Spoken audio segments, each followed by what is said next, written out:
ಕಾಲ್ತುಳಿತ ದುರಂತವನ್ನ ಖಂಡಿಸಿ ಬಿಜೆಪಿಯಿಂದ ಭಾರಿ ಪ್ರೊಟೆಸ್ಟ್. ಸರ್ಕಾರದ ವಿರುದ್ಧ ಬಿಜೆಪಿ ಪ್ರತಿಭಟನೆಯ ಸಮರಕ್ಕೆ ಮುಂದಾಗಿದೆ. ವಿಧಾನಸೌಧದ ಗಾಂಧಿ ಪ್ರತಿಮೆಯ ಬಳಿ ಬಿಜೆಪಿಯಿಂದ ಪ್ರತಿಭಟನೆ. ಇದು ಸರ್ಕಾರಿ ಪ್ರಾಯೋಜಿತ ಕೊಲೆ ಅಂತ ಆರ್ ಅಶೋಕ್ ಕಿಡಿಕಾರಿದ್ದಾರೆ. ಇಡೀ ಸರ್ಕಾರ ವಜಾ ಮಾಡಿದ್ರೆ ಮೃತರ ಆತ್ಮಕ್ಕೆ ಶಾಂತಿ ಸಿಗುತ್ತೆ. 11 ಜನರ ಸಾವಿನ ಮೇಲೆ ರಾಜ್ಯವನ್ನು ಆಳೋದಕ್ಕೆ ಆಗಲ್ಲ ಅಂತ ಸರ್ಕಾರದ ವಿರುದ್ಧ ಮುಗಿಬಿದ್ದಿದೆ ಬಿಜೆಪಿ. ನಿಮಗೆ ಯೋಗ್ಯತೆ ಇಲ್ಲ ಅಂತ ಆರ್ ಅಶೋಕ್ ಕೆಂಡಾಮಂಡಲರಾಗಿ ಮಾತನಾಡಿದ್ದಾರೆ. 11 ಜನ ಮರ್ಡರ್ ಮಾಡಿದ್ದೀರಾ. ಸರ್ಕಾರದ ಪ್ರಾಯೋಜಿತ ಕೊಲೆ ಇದು. 11 ಜನ ನಿಮ್ಗೇನ್ ಮಾಡ್ಬೇಕು? ಒಬ್ಬ ಅಧಿಕಾರಿ ರಿಪೋರ್ಟ್ ಕೊಟ್ಟ ಮೇಲೆ ಮಾಡಕ್ ಸಾಧ್ಯನೇ ಇಲ್ಲ ರೀ. ಕಾನೂನು ಪ್ರಕಾರ ಮುಖ್ಯಮಂತ್ರಿಗೆಲ್ಲ ಯಾರಿಗೂ ಅಧಿಕಾರನೇ ಇಲ್ಲ. ಒಬ್ಬ ಅಧಿಕಾರಿ ನನ್ನ ಕೈಲಿ ಆಗಲ್ಲ ಇಲ್ಲಿ ಅಂತ ಹೇಳಿದ್ಮೇಲೆ ನೀವ್ ಹೆಂಗೆ ಮಾಡಿದ್ರಿ ಕಾರ್ಯಕ್ರಮ? ಇದು ಈ 11 ಜನರ ಸಾವಿನ ಮೇಲೆ ನೀವು ರಾಜ್ಯವನ್ನು ಆಳಕ್ಕಾಗಲ್ಲ. ಎಚ್ಚರಿಕೆಯನ್ನ ಕೊಡ್ತಾ ಇದ್ದೀನಿ. 11 ಜನ ಸಾವಿನ ಮೇಲೆ, ವಿದ್ಯಾರ್ಥಿಗಳ ಸಾವಿನ ಮೇಲೆ ರಾಜ್ಯವನ್ನು ಆಳಕ್ಕೆ ನಿಮಗೆ ಯೋಗ್ಯತೆ ಇಲ್ಲ. ಆ ಯೋಗ್ಯತೆಯನ್ನ ಕಳ್ಕೊಂಡಿದ್ದೀರಾ. ನೀವು ಕಾನೂನು ಪ್ರಕಾರನೂ ಕೂಡ ಅಪರಾಧಿ ಆಗಿದ್ದೀರಾ. ಇದು ಸರ್ಕಾರದ ಪ್ರಾಯೋಜಿತ ಕೊಲೆ, 2 ಪ್ರಶ್ನೆ ಇಲ್ಲ. ಅದಕ್ಕೆ ಅಪರಾಧಿಗಳು ನೀವಿಬ್ಬರೇ ಅಪರಾಧಿಗಳು. ಕೂಡಲೇ ರಾಜೀನಾಮೆ ಕೊಡ್ಬೇಕು. ನಾನು ಇನ್ನೂ ಒಂದು ಹೇಳಿದ್ದೀನಿ, ಎಂಟೈರ್ ಸರ್ಕಾರ ಡಯಾಸ್ ಮೇಲೆ ಚೀಫ್ ಸೆಕ್ರೆಟರಿಯಿಂದ ಹಿಡಿದು IAS ಮಂತ್ರಿಗಳೆಲ್ಲ ಇದ್ರು. ಇಡೀ ಸರ್ಕಾರನೇ ವಜಾ ಮಾಡಿಬಿಡ್ಬೇಕು. ಇವ್ರು ಇಡೀ ಸರ್ಕಾರನೇ ವಜಾ ಮಾಡ್ಬೇಕು. ಅವಾಗ ಈ ಆತ್ಮಗಳಿಗೆ ಶಾಂತಿ ಸಿಗುತ್ತೆ. 11 ಜನರ ಸಾವು ಸರ್ಕಾರದ 6ನೇ ಗ್ಯಾರಂಟಿಯಾಗಿದೆ. ಹೀಗಂತ ವಿಧಾನಸೌಧದಲ್ಲಿ ವಿಪಕ್ಷ ನಾಯಕ ಆರ್ ಅಶೋಕ್ ಕೆಂಡಾಮಂಡಲರಾಗಿ ಸರ್ಕಾರದ ವಿರುದ್ಧ ಕಿಡಿಕಾರಿದ್ದಾರೆ. ಸರ್ಕಾರವೇ ಆಹ್ವಾನ ಕೊಟ್ಟು 11 ಜನರನ್ನ ಸಾಯಿಸಿದೆ. ಕಾಲ್ತುಳಿತದಲ್ಲಿ ಸತ್ತವರು ಹುತಾತ್ಮರು ಅಂತ ಆರ್ ಅಶೋಕ್ ಮಾತನಾಡಿದ್ದಾರೆ. ಈ ಸರ್ಕಾರ ಬಂದ ತಕ್ಷಣ ಪೊಲೀಸ್ ಅಧಿಕಾರಿಯ ಸಾವಾಯಿತು. ವಾಲ್ಮೀಕಿ ಹಗರಣದಲ್ಲಿ ಅಧಿಕಾರಿ ಬಾಣಂತಿಯರ ಸಾವಾಗಿದೆ. 2,000ಕ್ಕೂ ಹೆಚ್ಚು ರೈತರು ಸಾವನ್ನಪ್ಪಿದ್ದಾರೆ ಅಂತ ಸರ್ಕಾರದ ವಿರುದ್ಧ ಕಿಡಿಕಾರಿದೆ. ಸತ್ತ ಮೇಲಾದ್ರೂ ಹೇಳ್ರಿ, ಹುತಾತ್ಮರವರು. ನೀವು ಕರೆದಿದ್ದ ಕಾರ್ಯಕ್ರಮ ಇದು, ಅವ್ರು ಬಂದಿದ್ದಲ್ಲ. ನೀವು ಕರೆದು ಇನ್ವಿಟೇಷನ್ ಕೊಟ್ಟು ಸಾಯಿಸ್ತೀರಿ ಅವ್ರನ್ನ. ನೀವೇ ಕರೆದು ಇನ್ವಿಟೇಷನ್ ಕೊಟ್ಟು ಸಾಯಿಸ್ತೀರಿ ನೀವು.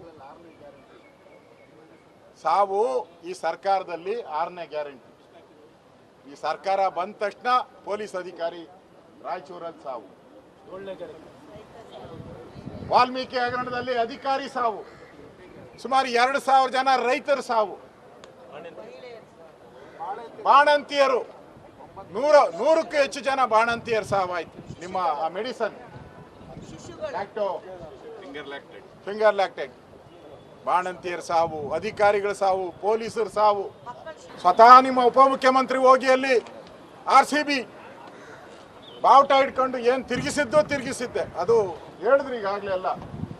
ಮಲ್ಯ ಆ ರಾಯಲ್ ಚಾಲೆಂಜ್ ವಿಸ್ಕಿ ಬಾಟಲ್ಗೆ ಪ್ರಮೋಷನ್ಗೆ ಮಾಡಿದಂತ ಒಂದು ಟೀಮ್ ಇದು. ಹೊಸ ಅಂಬಾಸಿಡರ್ DCM CM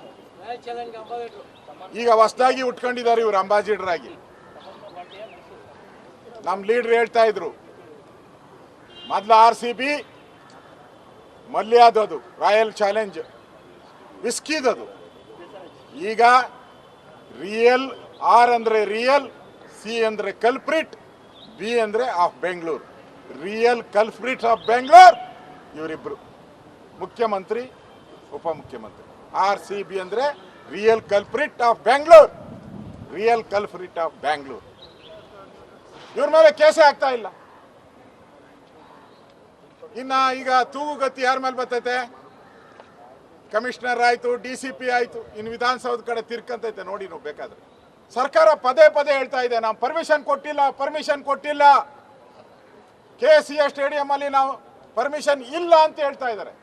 ನಿಮ್ ಯೋಗ್ಯಕ್ಕೆ ಅಷ್ಟು ಬೆಂಕಿ ಇಟ್ಟರು ಪರ್ಮಿಷನ್ ಕೊಟ್ಟೆ. ನಾವು ಈಗ ಯಾವುದೋ ಹೋರಾಟಕ್ಕೆ ನಾವು ಪರ್ಮಿಷನ್ ಇಲ್ದಿರ ಬಂದ್ರೆ 100 ಬಸ್ಗಳು ತಂದು ನಿಲ್ಲಿಸ್ತೀರಾ? 144 ಸೆಕ್ಷನ್ ಹಾಕ್ತೀರಾ? ಕರ್ಫ್ಯೂ ಹಾಕ್ತೀರಾ? ನೀವು ಪರ್ಮಿಷನ್ ಕೊಟ್ಟಿಲ್ಲ ತಾನೇ? KCA ಹಾಕ್ಬೇಕಾಯ್ತು 144 section. ಯಾಕೆ ಮಾಡಲಿಲ್ಲ? ನಮ್ಮ ಪೊಲೀಸ್ನು ಬಹಳ ಜನ ಇಲ್ಲಿದ್ದಾರೆ ನೋಡಿ. ಪೊಲೀಸವರೆಲ್ಲ ಇಲ್ಲಿ ಇದ್ದಾರೆ. ನಾವೆಷ್ಟು ಜನ ಇದ್ದೀರಿ? ಒಂದು 40 ಜನ ಇದ್ದೀರಾ? 40 ಜನ ಇದ್ದೀರಿ ಪೊಲೀಸ್. ನಾವೆಲ್ಲ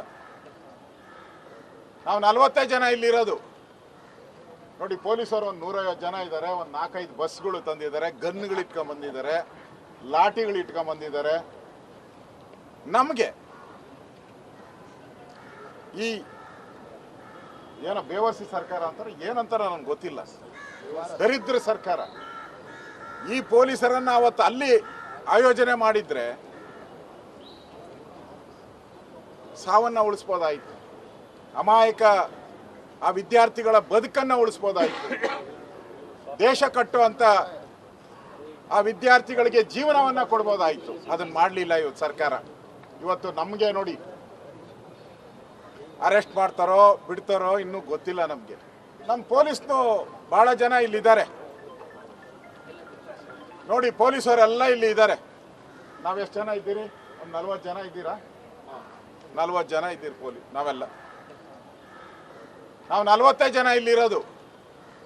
ನೋಡಿ, ಪೊಲೀಸರು ಒಂದು 150 ಜನ ಇದ್ದಾರೆ, ಒಂದು 4